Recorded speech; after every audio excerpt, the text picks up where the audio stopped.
The morning sun cast long shadows through the crystal trees of Valdris, when Keeper Lyra first heard the news that would change everything she thought she knew about the galaxy and its many species. A human ship had landed in the northern valley, just beyond the mountain ridge, and this information came from her youngest apprentice who had seen the metal vessel descending through the clouds like a falling star that refused to burn out. Lyra stood at the entrance of her sanctuary with silver hair catching the light and violet eyes narrowed in concern, because humans were known across 7 star systems as the most unpredictable species anyone had ever encountered, and their reputation preceded them like thunder before a storm. They were said to be aggressive when threatened and gentle when calm, and nobody could ever predict which version would appear in any given situation, and this uncertainty made most species nervous around them. The Council of Keepers had sent warnings about humans just 3 cycles ago, explaining that while they were not openly hostile, they also did not follow the normal rules that governed interactions between species, and they tended to act on emotion rather than logic, which made them dangerous in unexpected ways. Lyra had kept dragons for 40 years since her own mentor had passed the responsibility to her, and in all that time she had learned that dragons required patience, discipline, and absolute consistency, because anything less would result in chaos. Her sanctuary housed 23 dragons of various ages, from the ancient breeding pairs, who had been with her family for generations, to the newest hatchlings who had emerged from their eggs just weeks ago. The dragons were her life and her purpose, and she protected them fiercely from any threat, whether it came from the wild predators that roamed the forests or from other species who did not understand how to behave around such powerful creatures. She walked through the sanctuary that morning, counting each dragon and checking their health with practiced efficiency, because routine was everything in dragon keeping, and any break in pattern could signal danger. The breeding pairs were in their nesting caves where they preferred to spend the cooler morning hours, and the adolescents were already awake and wrestling with each other in the training grounds, and the younglings were still sleeping in the warming chambers where temperature controls kept them comfortable. But when she reached the nursery area where the newest hatchlings stayed, her heart stuttered in her chest because 2 of the small sleeping platforms were empty. Ember and Ash were missing, and these were her youngest cubs, barely 3 months old, with scales still soft like flower petals and wings too weak to carry them more than a few meters at a time. Lyra felt panic rise in her throat, sharp and cold, because the forest beyond the sanctuary held dangers that would kill young dragons without hesitation, and she had lost hatchlings before to the thornback packs that hunted in groups of 20 or more. She called for her apprentices, and together they searched every corner of the sanctuary, checking beneath sleeping platforms and inside storage chambers, and behind the crystal formations that the dragons liked to hide among when playing games. The other dragons sensed her distress and began making worried sounds that echoed through the caves like songs of mourning, and the breeding pairs emerged from their nests with protective instincts awakened. After an hour of searching, Lyra had to accept the truth that Ember and Ash had somehow left the sanctuary boundaries and were now somewhere in the forest beyond her protection. She gathered her tracking equipment and prepared to search the forest alone, because this was her responsibility and her failure, and she would not risk her apprentices in what might become a dangerous rescue mission. But then, her oldest apprentice spoke quietly with fear evident in her voice and said that the tracks led north toward the valley, where the human ship had landed. Lyra felt ice settle in her stomach, because if the humans had found her cubs, there was no telling what might happen. And every story she had heard about human unpredictability came rushing back to her memory. Some said humans were kind to animals and treated them with gentleness that surprised other species, but others said humans were collectors who captured rare creatures and took them away to distant worlds for profit. She did not know which type of humans had landed on Valdris, and she could not risk waiting to find out, because every moment that passed put Ember and Ash in greater danger. The walk to the northern valley took 2 hours through dense forest where the crystal trees grew so close together that sunlight barely reached the ground, and the air smelled of moss and growing things. Lyra moved quietly with her hand resting on the crystal blade at her hip, because she had learned long ago that dragon keepers needed to know how to protect both themselves and their charges from any threat. She heard the human camp before she saw it, because their voices carried through the trees, speaking in that quick-clipped language that seemed to jump from topic to topic without pause. The camp was larger than she expected, with 3 temporary shelters arranged in a circle around a central fire pit, and equipment scattered in organized piles that suggested they planned to stay for some time. Lyra crept closer using the trees as cover while her heart hammered against her ribs because she could see movement near one of the shelters, and she prayed to the ancient spirits that her cubs were still alive. What she saw when she finally got close enough to observe clearly made her freeze in complete shock, because nothing in her 40 years of dragon keeping had prepared her for this sight. A human woman sat cross-legged on the ground with brown skin that gleamed in the dappled sunlight and dark hair pulled back in a simple braid, and in her lap, curled like a contented house cat, was Ember making small, chirping sounds of absolute happiness. Ash dozed against the woman's side with his tail wrapped around her arm and his head resting on her knee, and both cubs looked more relaxed than Lyra had ever seen them even in their own nursery. The woman was speaking softly to the dragons in words Lyra could not quite hear, and she was scratching Ember under the chin in exactly the right spot that made dragons rumble with pleasure. Lyra stood hidden behind a crystal tree trunk with her mind struggling to process what her eyes were showing her, because young dragons did not trust strangers, and they certainly did not curl up in the laps of aliens they had just met. Ember barely tolerated Lyra's own apprentices, and had never shown affection to anyone except Lyra herself, and yet, here she was practically purring in this human's arms. The woman looked up suddenly as if sensing Lyra's presence, and their eyes met across the clearing, and what Lyra saw in that human face was not threat or greed, but simple kindness that seemed to radiate like warmth from a fire.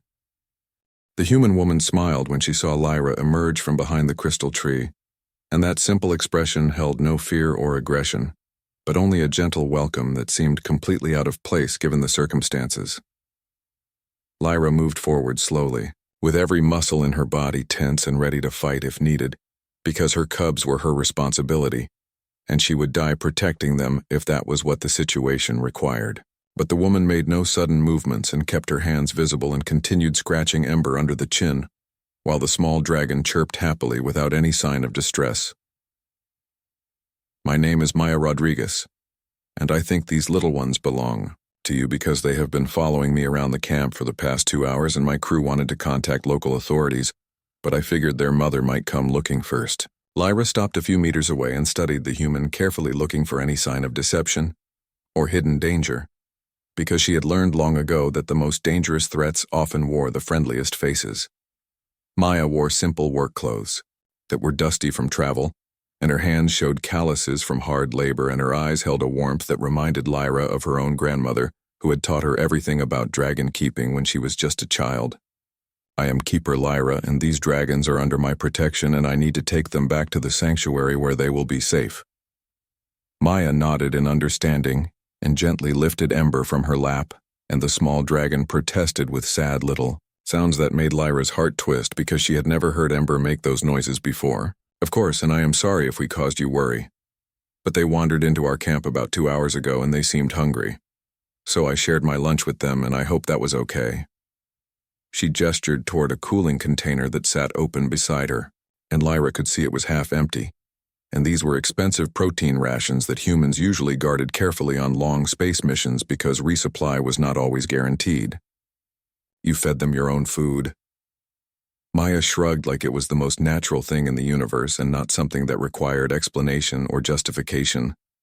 "They were hungry and making these sad little noises, and I could not just ignore them because hungry babies need to be fed regardless of what species they belong to." Lyra knelt beside Maya and reached for Ember, who immediately climbed into her arms but kept looking back at the human with clear affection in her bright orange eyes. Ash refused to move from his comfortable position against Maya's side.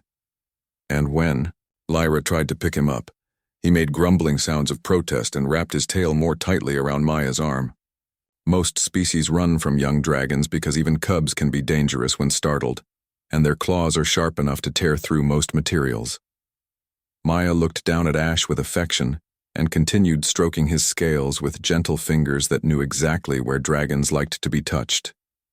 They reminded me of the stray kittens I would find back on Earth when I was growing up, and those kittens had sharp claws too, but they were still babies who needed someone to be gentle with them, and to show them that the world was not always a scary place. Lyra felt something shift in her chest as she watched this human interact with Ash, because 40 years of training and tradition told her that dragons required strict protocol and careful boundaries. But Maya was ignoring all those rules, and somehow, it was working better than anything Lyra had been taught. She checked both cubs for injuries and found nothing but full bellies and clean scales, and they were actually healthier looking than they had been that morning before they wandered away from the sanctuary. Your crew wanted to contact authorities, and what did you tell them? Maya smiled and finally convinced Ash to let her stand up, though the small dragon continued rubbing against her leg, like he was trying to memorize her scent. I told them that jumping to official channels was not always the best first step, and that sometimes the best solution was to wait and see who came looking, because a mother always comes looking for her children. Other humans emerged from the shelters drawn by the sound of voices, and Lyra tensed again, because groups were always more dangerous than individuals, but Maya raised a hand to stop them from approaching too quickly.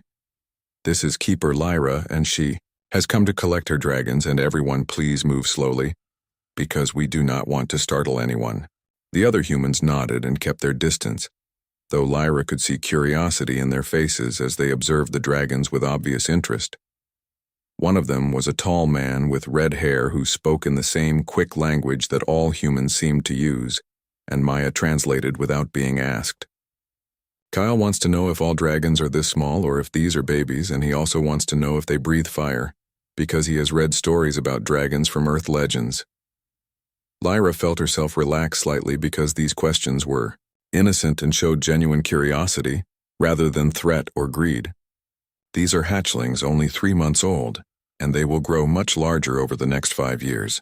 And yes, they will eventually breathe fire, but not until they are at least 2 years old, because the fire glands do not develop until adolescence. The humans made sounds of amazement and wonder, and several of them pulled out recording devices to capture images of the cubs, though Maya told them sharply to ask permission first. Lyra found herself explaining more about dragon development and care than she had intended, because the humans asked intelligent questions that showed they were actually listening and trying to understand, rather than just collecting information for profit. Maya asked about diet and sleep patterns and socialization needs, and her questions were the kinds that only someone who truly cared about animal welfare would think to ask. Hours passed without Lyra noticing because she was so engaged in the conversation, and Ember and Ash played around the camp like they had lived there all their lives, and the other humans watched with delight as the small dragons chased each other in circles. When the sun began to set, Lyra realized she needed to return to the sanctuary before dark, because the forest became dangerous at night, and she could not risk the cubs being caught out in the open. Maya helped her gather the reluctant dragons and walked with her to the edge of the camp where the forest began, and Ash made crying sounds because he did not want to leave his new friend. Can I visit them at your sanctuary, because I would love to learn more about dragons, and I promise I will follow any rules you have about proper behavior around them. Lyra hesitated because no outsider had ever been allowed into the sanctuary without years of training first, but something about Maya made her want to break that ancient rule.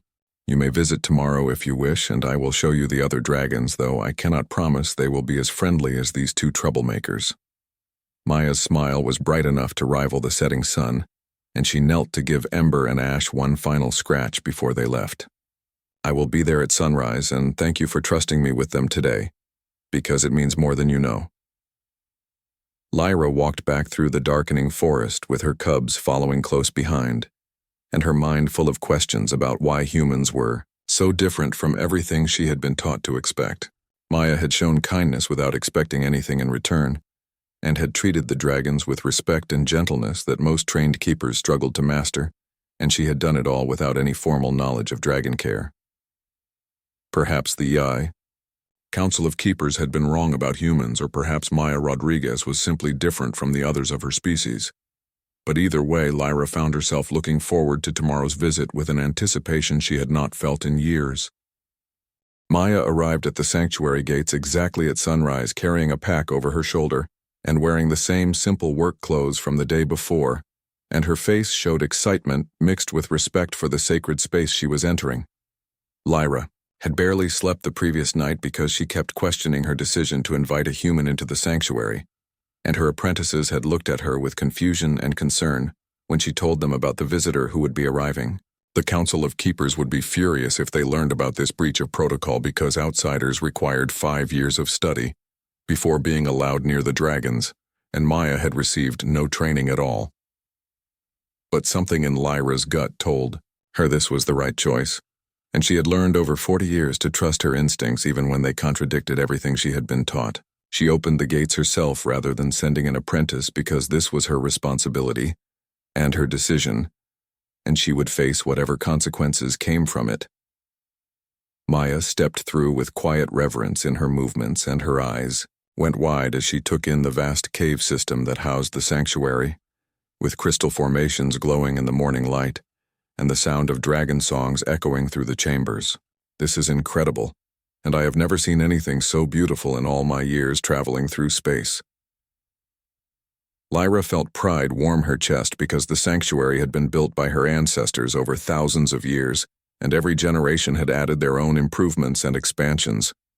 She led Maya through the main cavern where the adolescent dragons were already awake and playing rough games that involved flying tackle and mock battles that taught them hunting skills. The young dragons stopped their games when they noticed the stranger, and several of them moved closer with curiosity, evident in their body language and their nostrils flaring as they caught Maya's unfamiliar scent. Stay still and let them investigate because they need to decide if you are safe before they will allow you closer. Maya froze in place with her arms at her sides and her breathing slow and steady, while 5 adolescent dragons circled her like predators examining prey. These dragons were each the size of a large dog, with scales that had hardened into proper armor and claws that could slice through stone, and their teeth were sharp enough to tear meat from bone. Lyra watched carefully, ready to intervene if any of the dragons showed aggression because adolescents were unpredictable and sometimes challenged strangers just to test their own strength. But Maya showed no fear even when the largest dragon named Storm pushed his snout against her chest, hard enough to make her take a step backward. She simply stood her ground and waited while Storm sniffed her thoroughly, and then did something that made Lyra gasp in surprise. Storm lowered his head in a gesture of acceptance and allowed Maya to touch his scales. And this was the greeting that dragons reserved for trusted pack members, and it usually took months of careful interaction before a dragon would offer this level of trust. Maya scratched Storm behind his ear ridges where dragons love to be touched, and he rumbled with pleasure and leaned into her hand like he had known her all his life. The other adolescents saw Storm's acceptance and immediately crowded around, Maya seeking their own attention, and she laughed with pure joy as she tried to pet all of them at once. Lyra's apprentices watched from a distance with shock written on their faces because they had worked with these dragons for years and still did not receive this kind of greeting. One apprentice named Kira approached Lyra with confusion clear in her voice. How is this possible when she has no training and no understanding of dragon protocol, and yet they treat her like she is one of their own? Lyra shook her head because she had no answer that made sense according to everything she knew about dragon keeping. Perhaps there is something about humans that dragons recognize and something that goes deeper than training or protocol. She led Maya deeper into the sanctuary past the adolescent training grounds and into the nesting caves where the breeding pairs lived with their eggs and young hatchlings. These areas were usually forbidden to everyone except the most senior keepers because breeding pairs were protective of their nests and would attack anyone they perceived as a threat to their offspring. But Lyra wanted to see how the adult dragons would react to Maya because if they accepted her, then perhaps there was something truly special about this human. The first breeding pair they encountered was Thunder and Lightning, who had been together for 15 years and had produced 12 successful clutches of eggs. Thunder was massive with midnight blue scales and wings that could create wind strong, enough to knock a person off their feet, and Lightning was smaller but faster with silver scales that reflected light like mirrors. They both raised their heads when Maya entered their cave, and Thunder made a low warning growl that vibrated through the stone floor. Lyra placed a hand on Maya's shoulder, ready to pull her back if needed, because Thunder had attacked visitors before, and his teeth could crush bone like dried clay. But Maya did not run or show fear, and instead she lowered her eyes in a gesture of respect and spoke in a soft voice that carried no threat. I am honored to meet you both, and I mean no harm to you or your family, and I only wish to learn from your wisdom. Thunder stopped growling and tilted his head as if considering her words, and then he did something that Lyra had never seen in all her years as a keeper. He walked forward slowly and touched his snout to Maya's forehead in the ancient gesture that dragons use to mark someone as family. Lightning followed her mate's lead and rubbed her head against Maya's shoulder, and both dragons allowed the human to touch their scales without any sign of aggression. Lyra felt tears prick her eyes, because this was impossible according to every rule and tradition she had been taught. But it was happening right in front of her, and she could not deny what she was seeing.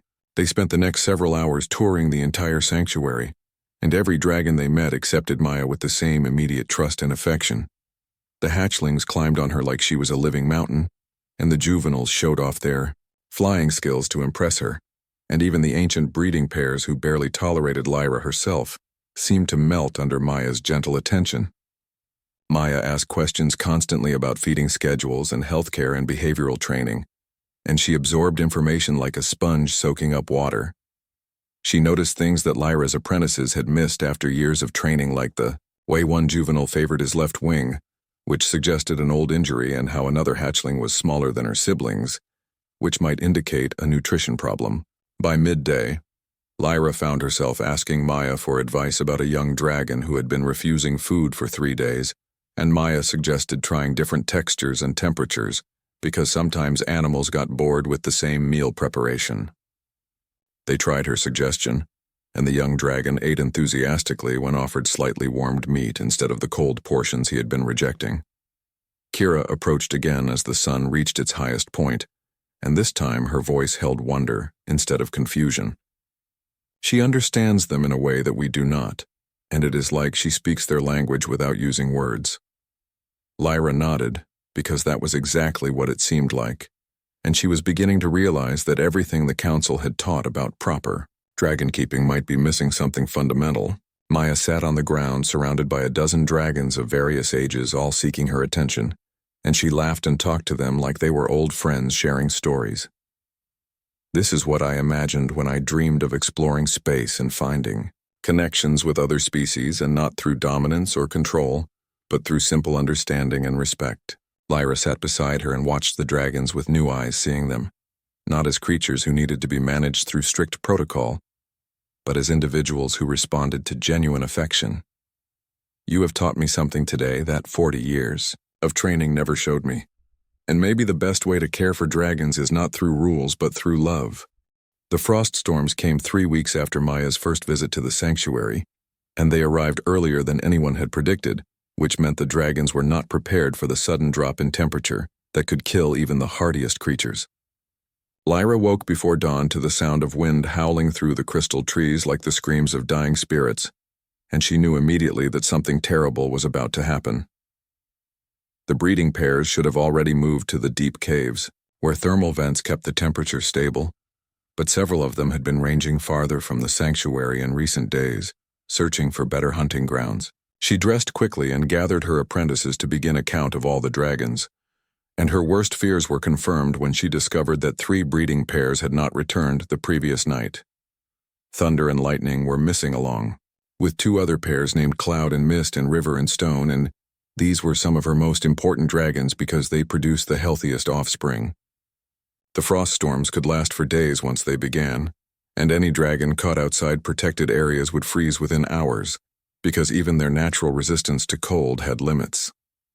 Lyra felt panic claw at her throat, sharp and painful, because she had lost dragons to frost storms before, and each death had carved a piece from her heart that never fully healed. Her apprentices looked to her for guidance, but she had no answers, because searching in a frost storm was suicide, and she could not risk more lives even to save the missing dragons. But standing still and doing nothing felt impossible when she knew her dragons were out there suffering and dying in the freezing wind. Without thinking clearly, she ran from the sanctuary toward the human camp, because some desperate part of her brain remembered Maya's kindness, and believed that maybe the humans could help, even though she had no right to ask them for anything. The journey through the forest was brutal, with ice already forming on the crystal trees and wind strong enough to push her off balance with every step. She arrived at the camp half frozen and gasping for breath to find Maya already awake and organizing her crew with the efficient precision of someone who had faced emergencies before. Maya saw Lyra and immediately ran to her with concern clear on her face, and she wrapped a thermal blanket around Lyra's shoulders without asking questions first. What happened and what do you need? Lyra's words came out in broken gasps as she explained about the missing dragons and the frost storm, and how they would all die if someone did not find them soon. She expected Maya to explain that this was not their problem, and that humans could not risk their lives for alien creatures they barely knew. But Maya simply turned to her crew and started giving orders in that quick, decisive way that showed she had already made her choice. Kyle and Lisa, you take the northern sector with thermal scanners, and Marcus, you are with me heading east, and everyone else split into pairs and cover as much ground as possible. And remember, we are looking for large heat signatures that might be sheltering in caves or under rock formations. The humans moved with practiced efficiency, gathering equipment and checking supplies, and within 10 minutes they were ready to head into a storm that could kill them as easily as it could kill the dragons. Lyra stared in shock because these people owed her nothing and had their own mission to complete, but they were preparing to risk everything without hesitation. Why would you do this when these dragons are not your responsibility and you could die out there? Maya checked her equipment one final time and looked at Lyra with those impossibly kind eyes that seemed to hold more warmth than any frost storm could freeze. Because your dragons are family to you, and family looks out for each other, and that is just what decent people do regardless of what species they belong to. She handed Lyra an extra thermal blanket and a handheld scanner and gestured for her to follow. You know this forest better than we do, so you are coming with me and we will find them together. They moved into the storm as a team with Maya's crew spreading out in pairs to cover more territory, and each group carried emergency medical supplies and heating units that could provide temporary shelter. The wind was so strong that talking was impossible, and ice formed on their clothing within minutes and visibility dropped until they could barely see 3 meters ahead. Maya kept one hand on Lyra's arm to make sure they did not get separated, and she checked her scanner constantly looking for any heat signature that might indicate a living creature. They searched for 2 hours through conditions that grew worse with each passing minute, and Lyra felt hope dying in her chest because the storm was too big and the forest was too vast, and finding 6 dragons in this chaos seemed impossible. But then Maya's scanner showed a reading in a cave system half a kilometer to the east, and they pushed toward it with renewed energy despite their exhaustion. The cave entrance was partially blocked by ice, but they managed to squeeze through into a space that offered some protection from the wind, though it was still brutally cold. Inside, they found Lightning and Thunder huddled together, with Lightning protecting something beneath her body. And when Lyra got closer, she saw eggs that had been laid too early because the breeding cycle had been disrupted by the unusual weather patterns. Lightning was weak from cold and from the effort of keeping her eggs warm, and Thunder had injuries on his flanks from fighting off something that had tried to attack while they were vulnerable. Maya immediately activated a portable heating unit and positioned it near the eggs, and then she wrapped thermal blankets around both dragons while Lyra checked their vital signs. Thunder made weak sounds of distress and tried to protect Lightning, even though he could barely move, and his devotion to his mate made Lyra's throat tight with emotion. Maya spoke softly to both dragons while she worked, and her voice somehow carried over the storm sounds with a gentleness that seemed to calm them. You are safe now, and we are going to get you home, and your eggs are going to be fine because we will not let anything happen to your family. She stayed with them while Lyra contacted the other search teams using a communication device that Maya had given her, and slowly reports came back that the other missing dragons had been found. Kyle and Lisa located Cloud and Mist in a ravine where they had taken shelter, and Marcus found River and Stone under a fallen crystal tree that had created a natural windbreak. All the dragons were alive, though some had injuries, and all were suffering from dangerous cold exposure that would require immediate treatment. Maya organized the rescue with calm efficiency, directing her crew to create transport sleds from emergency materials and plotting the safest routes back to the sanctuary. The journey back took 4 hours because they had to move slowly with the injured dragons and stop frequently to provide warmth and medical care. By the time they reached the sanctuary, the storm had reached its full fury, and the world had become a white nightmare of ice and wind and zero visibility. But every dragon made it inside alive, and Maya's crew worked alongside Lyra's apprentices to provide medical treatment and warmth to the half-frozen creatures. Maya herself refused to rest until she had personally checked on Thunder and Lightning, and their premature eggs, which had been moved to the emergency incubators where temperature and humidity could be carefully controlled. She sat beside the incubator, with ice still clinging to her hair and exhaustion evident in every line of her body. But her eyes remained focused on the eggs, as if her attention alone could keep them alive. Lyra brought her hot tea and dry clothes and tried to express gratitude that felt too big for words. You saved them all, and you risked your lives for creatures that are not even your species, and I do not understand how to thank you for this. Maya wrapped her cold fingers around the warm cup and smiled despite her exhaustion. You do not need to thank us because this is what friends do, and besides, those eggs needed protecting, and nobody was going to convince me to leave baby dragons out in a storm. The eggs hatched 3 days later after the storm had passed, and all 5 hatchlings survived, which was a miracle given how premature their laying had been. Maya was there to witness the hatching, and Thunder touched his snout to her forehead again, in that gesture of family recognition, and Lightning allowed Maya to hold one of the tiny hatchlings who fit in her palm like a precious jewel. Lyra watched this scene and felt something fundamental shift in her understanding of the universe, because she had spent 40 years believing that dragons could only bond with their own kind, and with properly trained keepers. But here was a human, with no training and no knowledge of ancient protocols, who had earned the trust and love of dragons through simple kindness and genuine care. The Council of Keepers would never approve of what had happened here. But Lyra found she no longer cared about their approval, because she had learned something far more valuable than any tradition.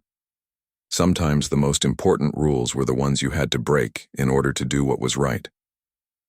The human survey mission was scheduled to end 2 months after the frost storm rescue, and those weeks passed faster than Lyra thought possible, because she had grown used to Maya's daily visits to the sanctuary. Maya came every morning at sunrise, and stayed until the last light faded from the sky, and she learned the name of every dragon and memorized their individual preferences and quirks with the dedication of someone who truly cared. The dragons had begun waiting for her at the gates, making excited sounds when they heard her footsteps approaching, and even the most reserved breeding pairs would emerge from their caves to greet her. Ember and Ash had grown larger in those weeks, but they still followed Maya everywhere she went and refused to sleep at night until she had come to say goodbye to them. Lyra's apprentices had stopped questioning Maya's presence and had instead begun asking her for advice because her insights often solved problems that traditional methods could not address.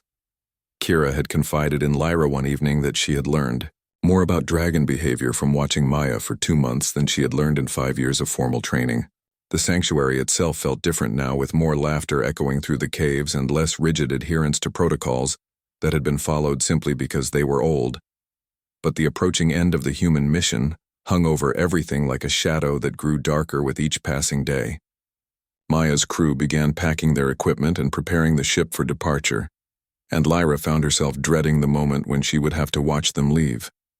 She had never expected to care about humans, and certainly had never imagined that one human woman could change everything she believed about dragon keeping and about the nature of connection between species. The final day arrived with clear skies and warm sunshine that seemed cruel in its beauty, because Lyra would have preferred storms and darkness to match the heaviness in her chest. Maya came to the sanctuary one last time carrying a small pack, and wearing the same work clothes she had worn on that first day when Ember and Ash had wandered into the human camp. The dragons sensed something was wrong, and they gathered around her, making distressed sounds and pressing close as if physical contact could prevent her departure. Lyra stood at the entrance to the main cavern watching Maya say goodbye to each dragon individually, and the scene made her eyes burn with tears she refused to let fall. Maya knelt beside Thunder and Lightning and their 5 hatchlings who had grown strong and healthy despite their premature birth, and she spoke to them in that soft voice that always seemed to calm even the most agitated dragon. You take care of your parents and grow up big and strong, and remember that the world is full of good things if you are brave enough to look for them. Thunder lowered his massive head and touched his snout to Maya's forehead one final time, and Lightning wrapped her tail around Maya's waist in a gentle embrace that spoke of deep affection. The adolescent dragons took turns receiving scratches behind their ear ridges, and Storm made a sound that was almost like crying when Maya told him he needed to be strong and help the younger dragons learn to fly properly. But the hardest goodbye was with Ember and Ash, who had bonded with Maya more deeply than any of the others, and who seemed unable to understand why their favorite human was leaving. They climbed on her and wrapped their tails around her arms and made desperate chirping sounds that broke something in Lyra's heart. Maya held them close and whispered promises that she would never forget them, and that they would always be special to her no matter how far apart they were. Finally, she stood and walked toward Lyra with tears streaming down her face without shame or embarrassment, and Lyra found her own tears falling freely now, because there was no point in hiding grief this deep. "Thank you for letting me into your world and for teaching me so much about dragons and about what it means to truly care for another living being." Lyra embraced her without thinking, because some moments required physical contact to express what words could not convey. "You changed everything here, and you showed us that rules and traditions are meaningless without compassion, and that sometimes the best way to honor the past is to be brave enough to create a better future." They walked together through the forest, toward the human camp, and the dragons followed at a distance, making sad songs that echoed through the crystal trees. The other crew members were already aboard the ship, running final system checks and preparing for departure, and they waved to Maya from the open hatch. Maya stopped at the edge of the clearing and turned back to look at the sanctuary one last time, and her expression held both joy for what she had experienced and sorrow for what she was leaving behind. "If you ever need help with anything, you can send a message through the communication relay we installed, and I will find a way to respond, even if I am on the other side of the galaxy." Lyra nodded, though she knew that sending messages across space was expensive and unreliable, and that this goodbye was probably permanent. Maya climbed the ramp into the ship and paused at the top to wave one final time, before disappearing inside, and the hatch sealed with a hiss of hydraulics that sounded like finality. The ship lifted slowly with engines humming and building power, and Lyra watched it rise into the morning sky, carrying away the human who had taught her more in 2 months than she had learned in 40 years.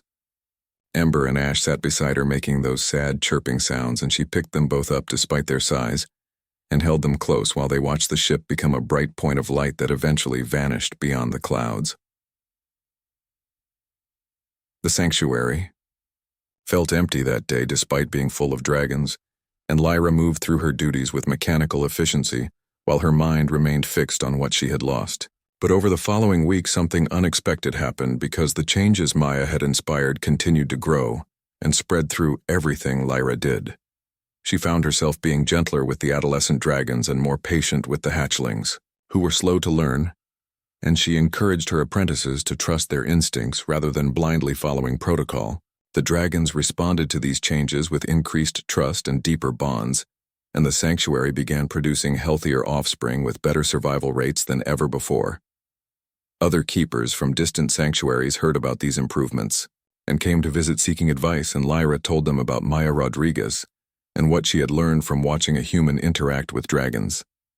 Some keepers rejected her ideas as dangerous and radical, but others listened with open minds and began implementing similar changes in their own sanctuaries. The Council of Keepers eventually summoned Lyra to explain her methods, and she went prepared to defend everything she had done, even if it meant losing her position. But when she told them about Maya and showed them the data proving that compassion-based care produced better results than strict protocol, they could not argue with success. The head of the council was an ancient keeper named Elder Thorn, who had supervised sanctuaries for over a century, and he listened to Lyra's story with thoughtful attention. "So you are saying that this human with no training accomplished what our best keepers struggled to achieve, and she did it simply by caring without conditions?" Lyra stood straight and met his gaze without fear. "Yes, and she taught me that we have been so focused on preserving tradition that we forgot why those traditions existed in the first place, which was to ensure the well-being of the dragons we love." Elder Thorn was quiet for a long moment, and then he smiled in a way that transformed his stern face. "Perhaps it takes an outsider to show us what we have forgotten, and perhaps the greatest wisdom is knowing when to set aside old rules in favor of old truths." Years passed, and Lyra continued running her sanctuary with the lessons Maya had taught her, and Ember and Ash grew into magnificent adult dragons who were gentler and more trusting than any generation before them. She never saw Maya again, though. She sometimes received brief messages through the communication relay, telling her about distant worlds and strange creatures, and always asking how the dragons were doing. But Maya's impact remained woven through everything Lyra did, and every time a young keeper asked her about proper dragon care, She told them the story of the human woman who had shown them all that love mattered more than protocol. And when other species asked why Valdris dragons were different from those raised on other worlds, Lyra smiled and said it was because they had been loved by humans once, and that made all the difference in the universe.